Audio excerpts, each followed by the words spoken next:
చీమలకు బియ్యం పిండి చల్లండి. ఆ దోషాలు మటాష్. తెలిసి తెలియక చేసిన పాపాలు తొలగిపోవాలంటే చీమలకు బియ్యం చల్లాలని ఆధ్యాత్మిక పండితులు అంటున్నారు.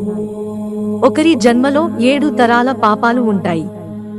ఈ పాపాల నుంచి విముక్తి లభిస్తుందని వారు చెప్తున్నారు.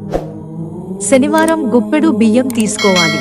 ఈ బియ్యాన్ని పొడి చేసుకుని సూర్య నమస్కారం చేయాలి.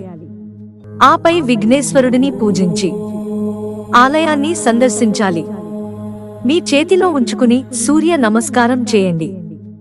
హృదయపూర్వకంగా ప్రార్థించిన తర్వాత సమీపంలోని గణేశ ఆలయాన్ని సందర్శించండి. ఆలయంలో రావి చెట్టు కింద ఉండే విఘ్నేశ్వరునికి నమస్కరించి 3 సార్లు ప్రదక్షిణ చేసి రావి చెట్టుకు సమీపంలో బియ్యం పిండిని చల్లండి. ఈ బియ్యం పిండిని చీమలు తీసుకోవడం ద్వారా మన పాపాలు తొలగిపోతాయి. అలాగే గ్రహదోషాలు కూడా తొలగిపోతాయి. చీమలకు ఇలా బియ్యం రవ్వలా చేసుకుని చల్లడం ద్వారా నవగ్రహ దోషాలు తొలగిపోతాయి.